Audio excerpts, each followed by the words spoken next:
दोस्तों नमस्कार, मैं हूं डॉक्टर श्रीपति त्रिपाठी। जीवन में अक्सर निर्णायक मोड़ आते रहते हैं जो हमारे जीवन की दशा और दिशा बदल कर रख देते हैं। यदि इन निर्णायक मोड़ों पर हम सही निर्णय लेते हैं तो निश्चित ही रूप से हमारे जीवन में सकारात्मक परिवर्तन होते हैं, और अगर हमारे द्वारा लिया गया फैसला अगर उल्टा पड़ जाए तो फिर जो होता है उसे देखकर हम झल्ला जाते हैं, हम परेशान हो जाते हैं। यानी परिवर्तन नकारात्मक होते हैं।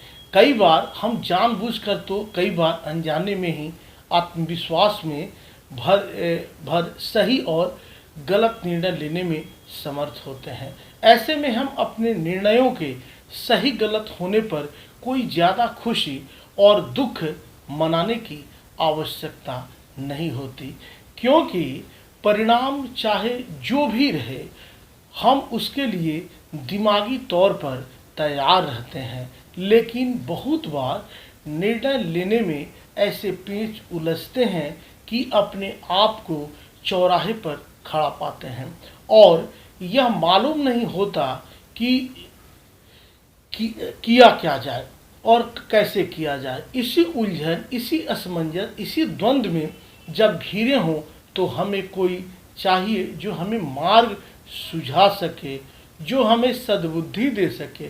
अब सद्बुद्धि कौन देते हैं, वह देने वाले कौन हैं? भगवान श्री गणेश।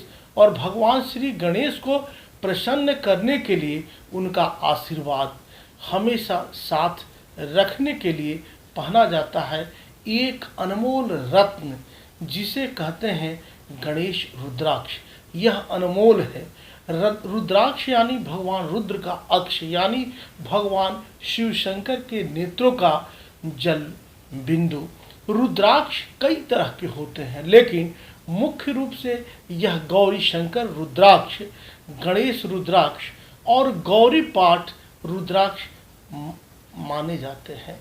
इनमें से भगवान गणेश का रुद्राक्ष निर्णय लेने की क्षमता को बहुत ही मजबूत करता है। विद्यार्थियों के लिए तो यह बहुत ही सौभाग्यशाली माना जाता है। यह औचक लाभ देता है और यह अचूक है। गणेश रुद्राक्ष विघ्नकर्ता भगवान श्री गणेश जी, जो कि बुद्धि के देवता, रिद्धि सिद्धियों के स्वामी माने जाते हैं, उन्हीं श्री गणेश का स्वरूप इसे माना जाता है। मान्यता है कि गणेश रुद्राक्ष धारण करने से जातक की बुद्धि पर इसका सकारात्मक प्रभाव पड़ता है, जिससे जातक अहम निर्णयों के लेने में किसी तरह की दुविधा में नहीं पड़ता और उसे सकारात्मक परिणाम मिलते हैं। इतना ही नहीं, बल्कि यह रुद्राक्ष धारण करने पर जातक के समस्त कष्ट दूर हो जाते हैं और ऐश्वर्य का जीवन भोगते हुए अंत समय मोक्ष को प्राप्त होता है। गणेश रुद्राक्ष की विशेष पहचान होती है रुद्राक्ष में भगवान गणेश की आकृति का होना। उसमें गणेश भगवान निश्चित रूप से दिखते हैं। गणेश रुद्राक्ष में सूर्य की तरह का एक उभार देखा जाता है। यह एक बहुत ही दिव्य मन का माना जाता है।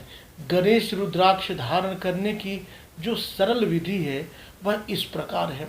गणेश रुद्राक्ष को लाल धागे या सोने अथवा चांदी के तार में धारण किया जाता है। इसके माले में पीरों का धारण किया जाता है। रुद्राक्ष धारण करने के लिए सोमवार का दिन बहुत ही सर्वोत्तम और सुफल प्रद वाला दिवस माना जाता है। गणेश चतुर्थी के दिन भी इस रुद्राक्ष को धारण करना बहुत ही सौभाग्यशाली एवं शुभ फलदायी माना जाता है। हमारी सलाह है कि किसी भी रत्न, चाहे मोती हो या रुद्राक्ष को आप धारण करने से पहले किसी विद्वान से परामर्श अवश्य कर लें, अवश्य उसे दिखा लें। रुद्राक्ष हो या अन्य रत्न धारण करने से पहले अपनी कुंडली जरूर दिखा लेनी चाहिए कि आपको इसकी जरूरत है या नहीं, क्योंकि रुद्राक्ष या रत्न प्रभावी तभी रहते हैं जब आप उन्हें अपनी कुंडली में ग्रहों की दशा व दिशा के अनुसार उसे धारण करते हैं और उसको विधि पूर्वक धारण करते हैं तो निश्चित रूप से यह लाभ देता है। अगर आपकी कुंडली में यह धारण करने लायक है तो निश्चित रूप से इसकी प्राण प्रतिष्ठा करा के इसके लिए, जैसे लोग कहते हैं कि मैं तो कोई रत्न खरीद के ला दिया, रत्न वाले बेचते हैं वह राजा क्यों नहीं हो जाते हैं, मूर्ति बेचने वाले राजा क्यों नहीं हो जाते हैं, क्या उसके पीछे कारण है? देखिए, मूर्ति तो पाषाण की होती है, पत्थर की होती है, लेकिन आप जिस देवता को लाते हैं उसकी प्राण प्रतिष्ठा करनी होती है। प्राण प्रतिष्ठा करने का मतलब है उसमें प्राण देना होता है। उसी प्रकार रत्नों का भी प्राण प्रतिष्ठा होता है। जब उसमें प्राण दे दिया जाता है तब वह जो है जीवंत हो जाता है और उस रत्न के माध्यम से, उस रुद्राक्ष के माध्यम से सूर्य की किरणों की रे उसमें एब्जॉर्ब होती है और हमारे शरीर को बेहतर बनाती है और हमें लाभकारी, हमारे भविष्य को और बेहतर बनाने में उसका अहम रोल होता है। तो अगर आपको भी गणेश रुद्राक्ष पहनने की ज़रूरत है, अगर आपकी कुंडली कहती है तो निश्चित रूप से धारण करें, निश्चित रूप से लाभ होगा। आप सब यूँ ही बने रहें, मिलते हैं अगले वीडियोज़ में। तब तक के लिए नमस्कार, जय माता दी, वंदे मातरम।